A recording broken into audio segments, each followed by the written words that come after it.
Welcome back to the Social Impact Level Up podcast. This is where we blur the lines between business, nonprofit, and impact. I'm your host, Wendy V, and I'm a social impact strategist here to help you build a successful and sustainable legacy of social change. In this week's episode, we're going to hear from a social entrepreneur who has been on a journey to change the world just like you. If you are interested in social entrepreneurship, this is the place for you. Let's jump right into this week's episode.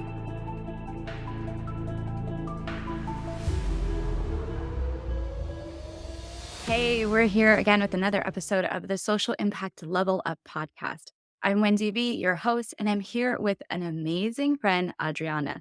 We have been talking lately on LinkedIn, and I've been following her content, and I realized we are such kindred souls. So Adriana Dawson is my friend here who is an expert in corporate social responsibility and social impact, and she happens to work at a company called Verizon, which you might be familiar with. Now, we're going to talk a lot about being Latina and being in the professional spaces that we have been in, and the spaces that we've occupied aren't always full of Latinas. So that was one of the things we bonded over besides social impact. We'll also talk a little bit about her personal experience and what she's gone through over the course of her journey. And hopefully you'll get some inspiration on your journey as well. So let's get started and bring her in here. Hi, how are you? Wonderful. I'm doing a whole lot better now. Thank you.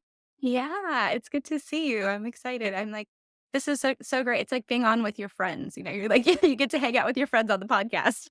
Absolutely. I'm bringing all of it today, and so I am so ready for this conversation, Wendy, and you're absolutely right. We bonded over a number of things. Yeah. And so I'm happy to dig into that and share some of those nuggets with the audience and more stuff that we're going to get into. Yeah. And I love that our journeys have been parallel but different. Mhm. And we just kept thinking, gosh, is it just us? But I have a feeling it's not. Agreed. Agreed. There are many of us out there. I don't know that they're all currently kind of showing up or have the opportunity to show up in the spaces we do. And that's the whole point, is making sure that we kind of talk this up, help folks better understand the spaces that we're in, and helping folks identify potential transitions that they're ready to make to dig into this space. Yeah, and I agree. We've been able to connect on a couple of different platforms and have realized that we've probably been one circle of friends away from each other for like years. I know. I was like, Wendy, where have you been all my life, girl? How have I not seen your content before? What is going on? So this is great. And I think the Latina network is increasingly getting smaller and smaller as more of us start stepping out and owning our passion and showing up. So let's talk about social entrepreneurship, because that's exactly what I'm seeing is a lot of people are excited about the fact that I've made this transition and started stepping out into my passion space and following my calling. And I have a eerie feeling that you had a similar calling to stand up and say, "Hey, I'm here and here's what I want to do." So what was your journey like? Oh man. I think, and maybe I can start with my aha moment. I mean, my aha moment was just giving myself permission to follow my passion, right? And to coalesce all of the different sector experience that I had, which had always been anchored in community, in service to community. And I had been working for a number of employers primarily on, their portfolio and their needs. But when I started to apply more intentionally the needs of the community and how are we externally facing and ensuring that from a consumer perspective, addressing and engaging with community slash consumers on how we can be better corporate citizens, on how to refresh our outreach. Then I was like, I think I'm onto something. I think I am a voice at the table and have a perspective that other folks don't have. And when I started to identify that as a major distinguisher, that was both part of my lived experience and a sort of a cultural competency and a cultural fluency and that swag. I was like, wait a minute. I think I found my love language and I think I found a space that is not unique to me, but unique to the spaces I'm finding myself in.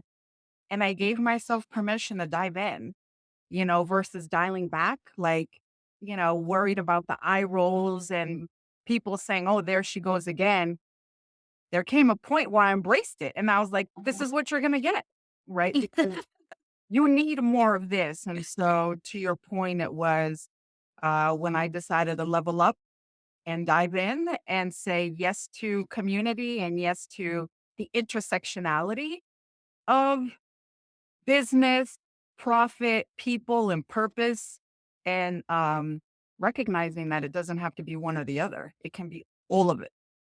Yeah, and you said, be better corporate citizens. I think people are used to corporate donors giving money for, a golf tournament or some sort of fundraiser, let me give you this good so you could auction it off. Like it's not as deep as concerns about the community, the way you were describing it. It's not always thought of in that way, but I do hope that more businesses will, Mhm. more corporations will see the value, whether it's small or big business, in investing in community and supporting community. And so, as you've been at these tables representing, I'm sure people have been a bit taken aback from that perspective because it's just not quite a pervasive and I think natural at this point. But I hope that it changes. I mean, with voices like yours and mine, I really hope it changes. What do you think? I really do. I'm encouraged by what I'm seeing. I think more of us stepping into those conversations and helping to inform and enlighten folks that perhaps may have had a more dominant group lens is very, very encouraging. And the fact that, relationships and people drive business, right? And so the idea that transactions will no longer work, this corporate social responsibility space or the people space isn't about transactions. It's about relationships. It's about how we link arms with our partners that we're making strategic investments in or we're building relationships with and asking the question, how can we be part of the solution? What can we do to support this effort and not just throw money at it, but be present, be active, and harness, yes, financial resources, which are important, but how do you harness in kind support and value like volunteering and other sort of efforts that support the cause? So for me, it's all of that. And again, it's, stepping into spaces where folks allow themselves to be led by individuals like us who are part of communities that have been the most impacted and are receiving the funding should be the one leading these conversations because we're the ones who understand what the oppression or the under-resourced situations look like. So I'm a huge advocate of that. I'm tired and real talk here, Wendy. I'm kind of tired of folks who are often from communities who are most impacted being in support roles, leading initiatives that are supporting or investing in our communities. We need to be leading those conversations because those are the communities that we come from. It's in our DNA. We know what's best. We have the relationships. We have the lived experience. I am deciding, and I decided to no longer play a support role. There's so many things in there that I wanna unpack because showing up and saying, "I don't really kinda care, I'm gonna step out on my own and do this at this table, and you're gonna come with Mhm. me on that journey." That's one whole entire conversation, but then where you were going about community and the longevity of a connection with the community, I don't think that people have, experience that, and the idea of sustainability gets talked about a lot, especially in a corporate social responsibility space more as an eco-friendly kind of lens Right. versus a long-term investment in community change lens, which is where I come from, and I think that there's value in that perspective of business coming to the table with community and having mutual solutions that are beneficial, but, that require everybody to be at the table, right? And it's super complex work. And if you haven't seen it before, or if you haven't seen it be successful before, you're really hesitant to invest in that way to work. So I don't know how you convince people to do this kind of change, but I'm excited that you have the magic mojo that does it. I don't know that it's magic mojo. I think I've just been very mindful of the employer partners that I've chosen to partner with. I've had to kiss a lot of frogs to find my prince. you know, and I've had some employ and notice the language, right? I've had some employers where they were very well intended and said all the right things to have me join the team to lead these efforts. And once I got there, it felt very performative. It didn't feel real. And because of those lessons learned, how I show up as I'm engaging in exploratory conversations with potential employer partners, it's the recognition that it's a relationship. And here are my values, and here's my North Star, and here's how I'm ready to be your steward and representative, and we're going to do this together. But if your energy is not matching my energy and our values do not align, and if you're not ready to do the work and be informed, then this relationship ain't going to work. Yeah, this ain't the right place for me. So the secret sauce isn't my secret sauce. It's just in the magic of uh, engaging in conversations with your potential employer partner and making sure that the leadership that you're going to report into or the team that you're going to be part of is Mhm. ready to do the work with you. And they're ready to listen and learn and sometimes take a step back because they recognize who is best equipped to lead in these culturally nuanced spaces. Yeah, and I agree because I have experienced like you, the frogs that were not in quite the right employer or vehicle to do the work. And it is hard when you're at odds with that vision of what needs to happen at a community level or a change or what Mhm. really representing certain under-resourced voices is like. And you come into a system or a bigger framework that people are very rigid in, it's not always a good fit. So I agree. So when I was thinking about, this conversation, I really wanted to understand where your initial passion for this came from. Like, how far back do you have to go into your personal history to remember when did you first think, I want to help people or I want to help others or I want to make an impact, like whatever that conversation was for you? When was that? Oh man. And thanks for creating the space to acknowledge and honor that because it really is such a part of my formative experience that I carried with me into my career. And as I often share with folks, I think I started my career unknowingly at the tender age of like 7 or 8. It's I believe it. it's part of that lived in family experience I come from. I'm the daughter of immigrants. My family's from Colombia. My parents came to this country, factory workers, and at the time in our community, it was abundant in new arrivals, right? Who were all primarily also non-English speakers. So it just so happened that I was born here and Spanish is my first language. But as I started to learn English and become more fluent in the language, as soon as I could start reading or translating, my parents activated me as a translator and a navigator. And not only was I able to benefit them when they got the mail and they're like, Adriana, esto que dice? Like I need translation, or they would bring me to their doctor's appointments or to other appointments. They would engage me with other families. "Oh, you need help? Let me bring my daughter. Oh, you need help translating that, or you're gonna go to the Social Security office or the unemployment office? Well, if you schedule it up to 2:30, Adrianita can go with you." You You were know? like the community steward. And it was not only myself, but it was other kids of families who were first gen, and we brought in this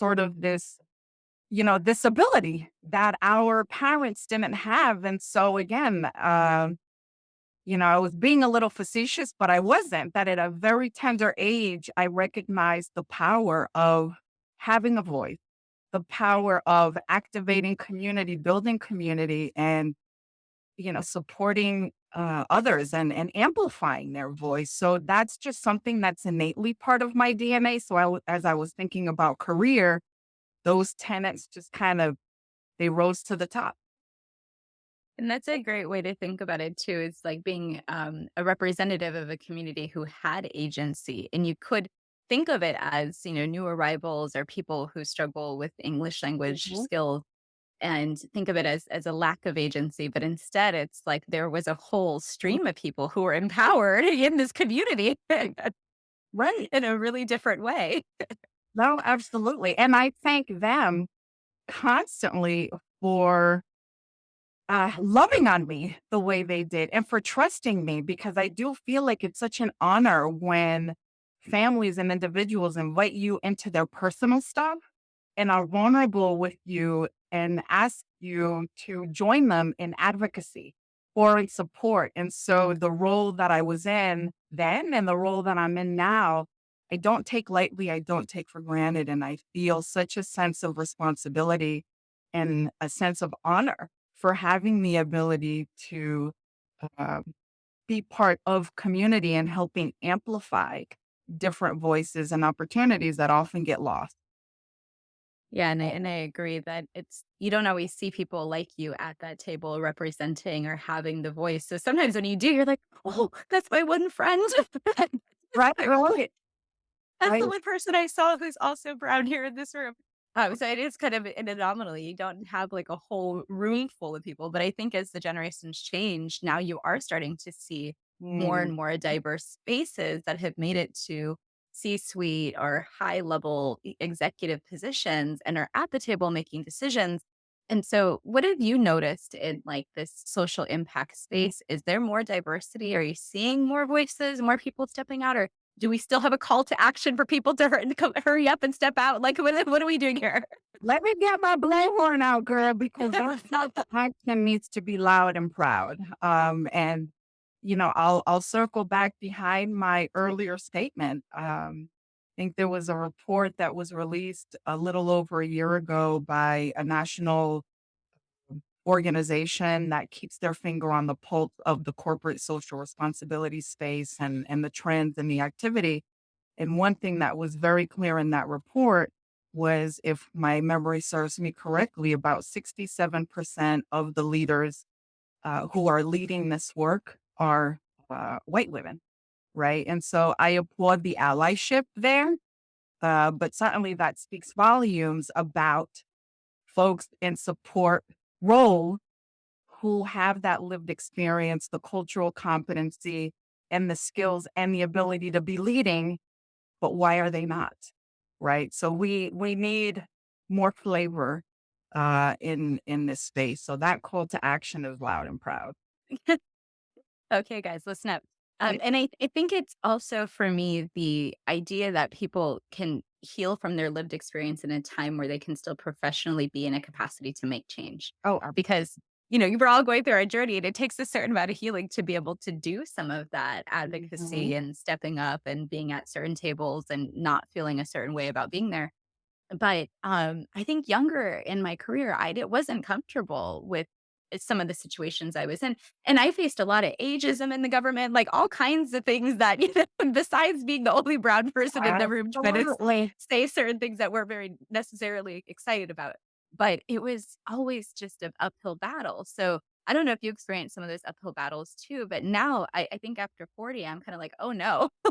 This is if it's not now, I don't know what I'm gonna be doing it." Yes, Wendy, my 40s hit different too. you know, and Girl. the me that people get today is not the me that I was. It's been a lot of healing, a lot of understanding the triggers and recognizing why I wasn't showing up when people or community needed me to show up a certain way, and I couldn't. I didn't know how to years ago for fear of ABC, like you name it, right? But now I'm in a season of we. It's not about me. It's not about Adriana. I'm in the season of we. And if I can join my voice with others to make it louder, to have greater and deeper impact, to bring business closer to community, to understand how those strategic investments are really impacting lives, to help cover our blind spots. Like, hey, you all are doing great, but these are some other things that you should consider, right? Where we could certainly appreciate your support. Um, I'm I'm just looking at everything very differently, just given the years of experience, hiccups, and lessons learned. I'm not taking any chances anymore. I mean, I'm in the business of people, right? And so again, that's a huge responsibility and honor that I have, and we got to get it right. Yeah, and there's so many people in need, and so when you're the face of a vehicle that has, like, support or help or funding or resources or connections, like, whatever it is, you kinda, like if you don't show up and don't act as that conduit, then the connections don't get made. No, So no, absolutely. And I mean, to illustrate that point even further, as much as our community may appreciate a commercial that talks about our the proverbial, the broader our products or services or what we do, what they appreciate more is when we show up. You know, uh, how are we making ourselves in that commercial come alive? Right. And so it's the appreciation of the human capital. I understand that ads are important. Marketing and branding is very important, but it's what are we doing on a hyper local level? Right. And how are we being present and showing up and having these conversations with real people that can offer us real feedback? yeah. And then showing them that we did something with it, right? Like, going back to them and saying, "Oh, here's the information you gave us. Thank you for stepping up and participating. And we're not just gonna give Mhm. you a gift card for coming, but, we also wanna demonstrate that we did something with the information you shared." Exactly. It's the gift of listening. Yeah, yeah, holding space, listening, being part of active conversation, Mhm. and then using the conversation to create change, and it's such a really beautiful process when you see it, but gosh, does it take long. It is not an easy, fast process, and I think that's one of the things people get frustrated about, and I don't know if you've seen this in your work as well, is that social change takes a little bit of time. So do you have any lessons learned or anything that that's occurred in your journey around this idea that it doesn't happen overnight?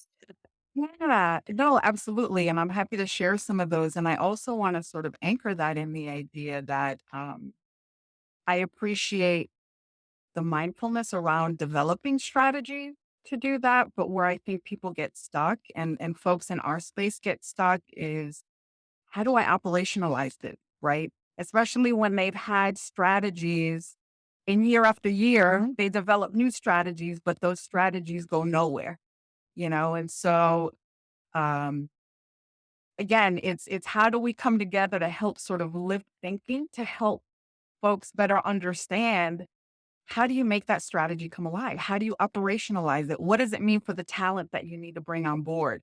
What does it mean for how you're engaging in your community engagement, right? To partner up with key organizations or anchor stakeholders and partners who are doing the work that you can align yourself with. So I think there are different levels to the work, but oftentimes folks just get stuck. I developed some great strategies. I can't wait, for Q1 or Q2. Well, okay, that's great. And then when you follow up with them, like, where have you been? Tell me more about what you've done. Well, we've tried this or that. So it's the operationalizing of these activities. I feel like folks just kind of thwart Yeah. with it. It's so funny that you say that because when the government invests a lot of time, resources, money into impact projects, and we call them initiatives because we don't want them to be like a project and then they just go away, right? So we're impact initiatives, and we would take the time to do the planning and start executing. The biggest confusion people get is in that space of planning and going into the implementation of the strategies, Mm, and that's why having, like, technical assistants, having people like me who come in and are like, "Hey, here's how we walk through this process gracefully," but also with the idea that sustainability is happening from the jump. Like, we're not gonna get to a certain place and decide, "Oh, I need to sustain my efforts, and now I need to do all these things," because that's typically what happens when a grant is over or a project is coming to an end. It's like, "Oh, no," this panic, but you're never gonna be able to build something sustainable if you can't even start implementing the right way. And it like this catch 22 because people have these wonderful ideas, but they can't get to the part of where the idea is consistently being done. Like, mhm. "Oh, no." Exactly. And that's where folks really need to be open to pulling on talent assets that have this experience, leaning on consultants and working with others who have deep experience in this work or can help cover the blind spot to help better understand how this gets executed, but more importantly, how it's woven into the initial strategy, because everyone, Yeah. should come in with that baseline.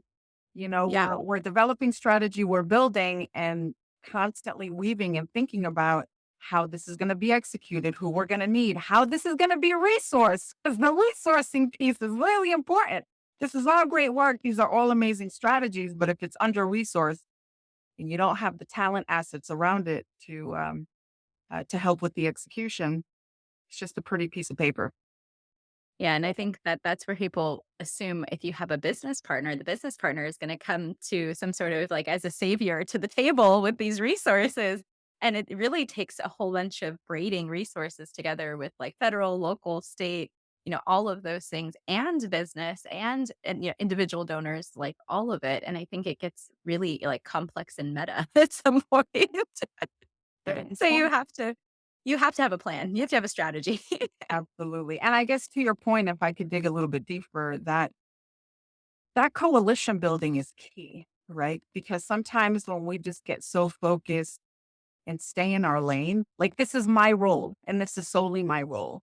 And I think the magic also happens in the ability to collaborate across sectors, collaborate, across lanes and engaging stakeholders in that coalition building and the convening. I find that that is another great sort of strength that would help someone stepping into this space be successful is the ability to see the whole, right? All of the moving parts, what everyone's respective interest is in being part of the conversation and try to speak to all of those to make sure that everyone feels included in the effort where, again, the end result is this, but in the process, everyone's going to get fed and everyone is going to have the ability to meet their own respective, have their own respective needs met, to a point. But that coalition building, that relationship management, I think is a major skill set. Yeah, and if anybody wants to look into collective impact, that's exactly what collective Oh, impact is yeah, about. And absolutely. it's like Adriana just, like, described it without like, in the easiest way to understand collective impact, that's what it is, and it's cool when you see people who do have the skills, like, I have that skill of the macro to micro, being able to see multiple levels and different partners, but not everybody has that. Some people are detail and some people are visionary, and I've noticed over the years that that can cause problems for partners too, and you have too many people who are just in the details or too many people who are just a visionary, and you don't have this like blend of folks. But if you have the orchestrator who can kind of Mhm. glue it all together, that is a great space for change agents to be in. The other question I wanted to ask you about your experience with if there was somebody coming up, like especially a person of color who is, maybe in grad school or getting ready to launch their career, what is one piece of advice you in this social impact space that you wish somebody had bestowed upon you when you were in that range of experience? What do you think would be the one thing you would want to say to somebody? I would say, yeah. So I'd like to answer this perhaps in two ways, right? If it's Sure, someone, you do what you want, girl. It's your episode. if it's You do someone you, boo. I appreciate you. I want to make sure, I follow some guardrails. But if it's someone who's No, there's no already guardrails here. started, You'll learn. thank you. But if it's someone who's starting in the community space, in the nonprofit space, learn. I mean, really, really dig into that, build out those relationships and just, again, understand the magic that happens there. I think in the nonprofit space, the community space, because they tend to be under resourced, uh, both from a human capital perspective and financial. Many folks, like I did when I was in that space, I just kept my head down. I did the work and I didn't allow myself to really understand all of the skills that I was picking up, all of the gems that I was, learning about, and how, in fact, the strategies that I was involved in or developing was supporting the community and in many ways also supporting some of my corporate partners and funders at the time. So I would offer that for someone who's coming up in that space. Recognize the value and the talent and the gifts you're bringing to that space and start to identify your skills and your skill sets and how you're activating those so that you can clearly articulate your professional story to a corporate entity if you're looking to transition into that space and engage back in that social impact. This is what I did. This is how I did it. And this is what I can do for you because I have all this knowledge. I've been able to do that. And for folks who are starting their career in corporate, I would say engage more closely with your community, join a nonprofit board, volunteer, right? Because being in this space and a representative of a foundation or a philanthropy opportunity and just kind of reading about community, Googling community and sort of Watching following. Community from afar. Yeah, or like the research tells me this. No, no. Don't allow, I mean, allow the research to help inform, but roll up your sleeve and really understand the communities that you are supporting, how they move, their cultural and historical context, what they've been through, what they're struggling with, right? Like there needs to be a heartbeat, behind the strategy and the work. So I just wanted to offer those two perspectives depending on the pathway, that the person is going on. Leverage for the one, leverage the community strengths and be able to tell that story when you want to transition somewhere else. And for the person already in corporate wanting to get into this space, get yourself closer to community to understand all the flavor and magic that's happening there. Yeah, and I love the idea of that because the bureaucratic government organizations also have that same corporate problem that everything is like it's all based on research and that's great, but when it comes to the practicality of what people's experience is and the diversity of experiences and the Mhm. diversity of communities and people within them, it starts breaking down and gets really difficult to lean on statistics and to really say that these are accurate representations of human experience. Right.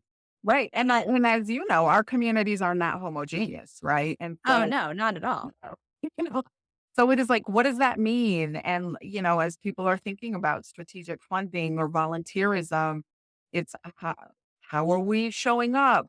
How are we informing our folks as they're stepping into new spaces, right? So there's like a lot of learning that has to happen and be ready for that learning because again, that the research is helpful to a degree, but we need to unpack that. Yeah, I'm the queen of the research, which is why I'm the one who's like, "Hey, guys, I know for sure it doesn't work that way." I love that. Underscore that. Yeah, I guess I've been there, done that. Tried to solve problems with research, hadn't always worked. All good. But, the other questions I have really focus more around, kind of like around you as a Latina and, your lived experience. So we started there when you're talking about your childhood, but you mentioned it a couple of times, being that was the solo person or the solo voice at certain tables. How were you able to like mentally overcome any barriers or process through that that idea that you were the sole Latina there? Because I think that a lot of the times, particularly when you're talking about people of color, but Latinas in general, it's so much work to just get to those spaces, but then we tend to have mental strife once we're there.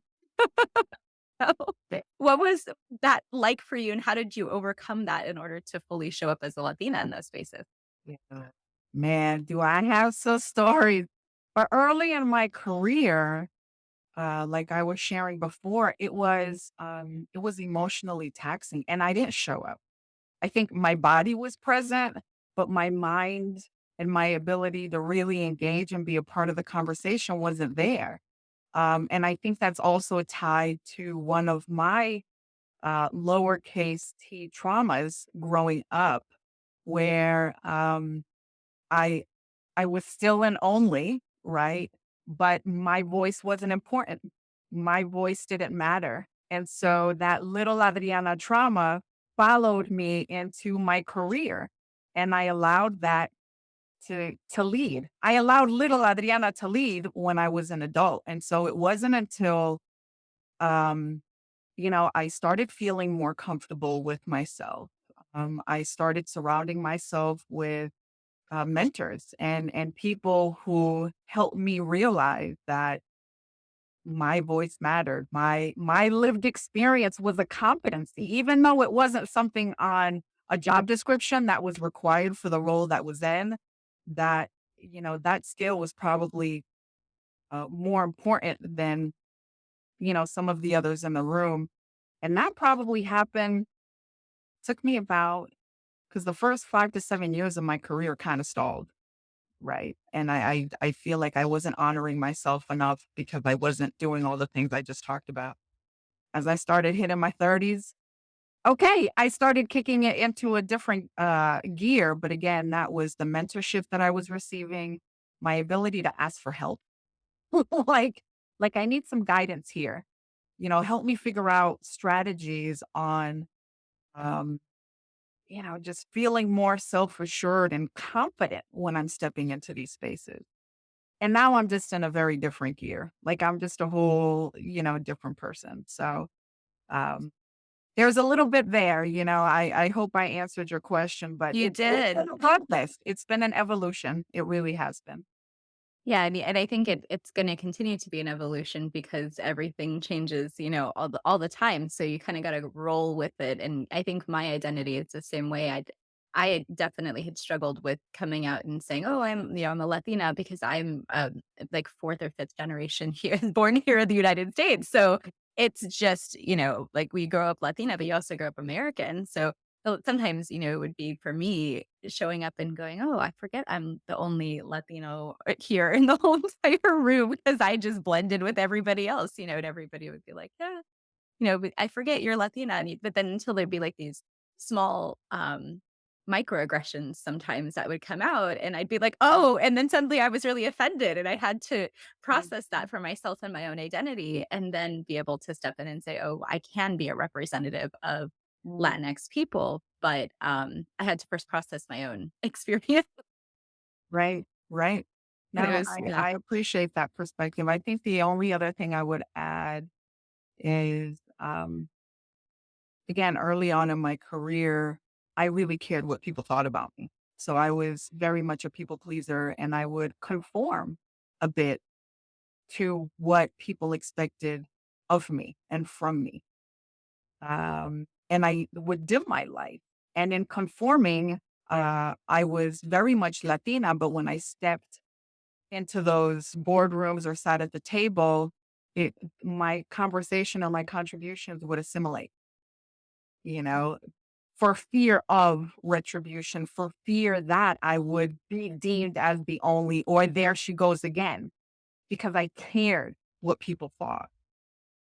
I'm now in the season of I don't care what you think. I'm here to do the right thing. I'm here to say what needs to be said, and I'm okay with not being everybody's cup of tea. Yeah, I love that. I don't I'm in this season of I don't care, you guys. If you don't pick anything else up, pick up that. That's a great quote. I love it. And I love the idea of, when you did finally, I guess, start letting yourself show up, I'm sure your, career stalling and things that happened earlier on, did it change? That was my next question. it completely transformed, because I think I also exuded a level of professional swag that I didn't before. The way I spoke was different. I held my head differently. I walked into these rooms differently because I was okay with speaking the truth, And again, if I was invited here, there's obviously something about my level of contribution that you want. So I'm going to give it to you. And so it was when I realized that and I stepped into Adriana 2.0 that I realized and witnessed my career start to shift and change and just gain some momentum because of that level of confidence. And I was starting to be considered a thought partner, right? Mm. Because I chose to no longer just be in the support role. I chose to open up a conversation.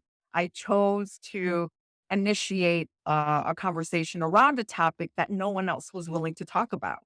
Right. And so I took those risks because I decided I needed to do the right thing and have conversations that were going to be important to the business that no one else either wanted to talk about or knew how to talk about it. Yeah, and you mentioned having help with that, with, like, mentors and other things. Do you have ideas of what kinds of things were helpful for you that other people could look into that, it might need resources to make that shift like you did? What could people look for to support themselves? Yeah. So one of the things I did, and it was suggested to me by actually a career development coach, I created a personal board of directors for myself. Right. And I identified the qualities in those individuals who I wanted to be a part of my personal board of directors. Um, and so what I started to do was kind of look into my network and assess the social capital that I was sitting on and the relationships I had been building throughout my career to say, who's been my champion? Who's been showing up for me? Who informally has given me advice? Who suggested I go out to coffee with them, where they've been, instrumental when I needed them to make a decision. And it was those individuals that I pulled back in more formally. And I used the term personal board of directors. And this was at a stage where I was learning how to ask for help. And I had said to them, listen, I'm looking to take my career to the next level. I'm thinking about myself differently. I want to show up differently. I want to take on more responsibility and build my personal brand and signal to the market, that I'm ready to do all these things that I've identified for myself, but I need your help. And I've seen you do it. I've seen how you navigate in these spaces. I've seen how you navigated your career. And I aspire to do that. And I would really love for you to consider being a part of my personal board of directors. And I think that was a major, major game changer for me. That is so cool. I've never heard of anybody doing that. It's more than I just went and got a mentor. It's I signed all my favorite mentors to my board. It's just That's great. exactly it. That is exactly it. And actually, some of the folks that I assigned to my personal board of directors didn't know each other. So Oh. that became magical where they connected. And in doing that, it created joint ventures or friendships for them that wouldn't have happened. And so, what I've done since then, and I started doing that maybe about 10 to 12 years ago, I refresh my board. So, I have like term limit, right? So, depending on my next move or what I want to do next, it's hey, listen, so here's my next aspiration. And there are some other folks that I'm thinking about bringing in. And again, it's like that conversation. And so I have rolling term limits and I refresh my board. Oh my gosh, this is so cool. You need to I am like, "Where's the master class on this?" I need to understand. I need to build one. That's awesome, and I love the idea of, having the frank conversations with people that you respect. That's always a good practice to be able to do, so that's good modeling for others. So, I had just a couple last questions. One, I wanted people to know if, what exactly what is your role? What do you do? Who are you? Do you wanna do a quick intro? And then, very briefly, if people want to connect with you further, what is the best place to find you, best platform, whatever way you want people to connect to you after the show, and then I'll make sure that there's anything to put in the show notes that we have it in the show notes. Yeah, I love that. All right. So my elevator pitch, who I am, right? Yeah, So I yeah, love let's see. that. All right, folks. So again, Adriana Dawson. I currently have the privilege to oversee the Verizon Foundation at Verizon for my market, and I'm based in New England.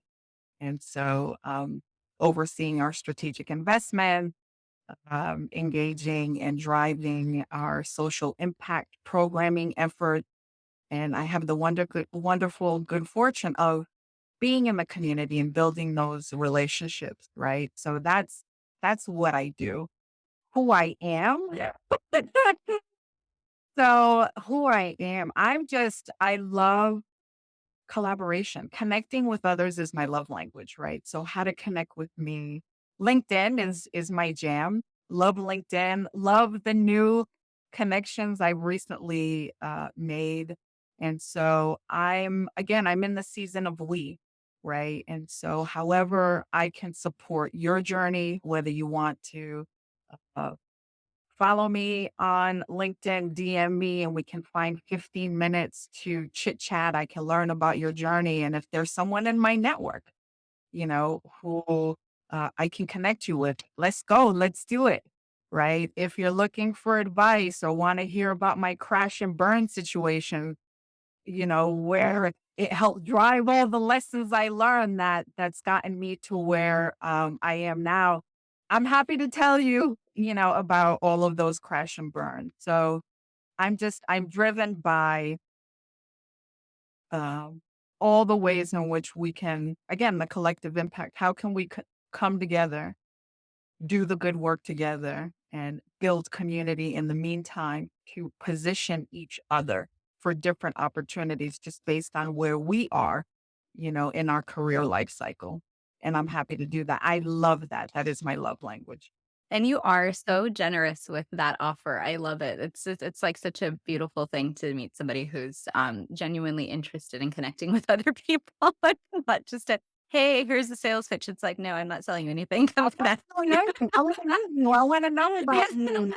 Like, let's figure out how and I use the term, like, how can we rock together? What can we do? How can we collaborate? How can I support you? Like, that's just because I wish I had this when I was coming out. I grew up I'm a Gen Xer, so I grew up at a time and started my career when we didn't have these platforms. I didn't have the internet, the way it exists now. And I often wonder, what would my career have looked like had I had these conversations and this kind of support? And the access to information, I think that's the other one. Oh my gosh, yeah, so much more information now, you can't even handle it, but before it was like, "What? What's going on? Is it a paper somewhere?" Yeah, oh, that's great. That's such good stuff. Well, I am so excited that I met you through our connections. I know it was such a great conversation. We have so much in common and so many things that we think about in the very similar light, so I love talking with you. And thank you so much for such a beautiful episode. This has been a great conversation. I'm sure we could talk for like 2 hours, but I'll let you get back to whatever it is you need to do doing important lady things.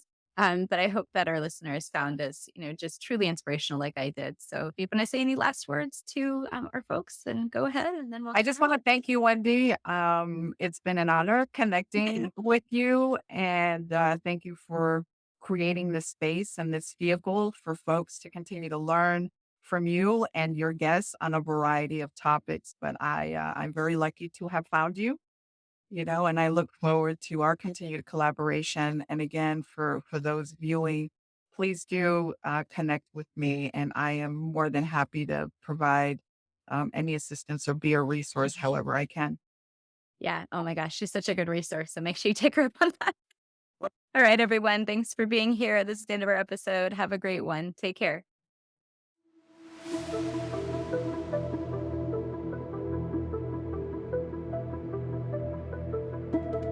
Thank you for joining us for another episode of the Social Impact Level Up podcast. It's been awesome to interview today's guests, and I hope that you leave inspired to take action. If you're looking for any of the information we spoke about, it's probably down in the show notes. Make sure that you're checking them out and you're clicking on any of the links that seem exciting to you. If you are looking for a coach or a consultant to help you with your social impact or your sustainability, reach out to me via my website, hop on my email list, or jump into one of my programs. All of the links are below. So excited to have you as part of the collective. Make sure that you come back and join us for another episode.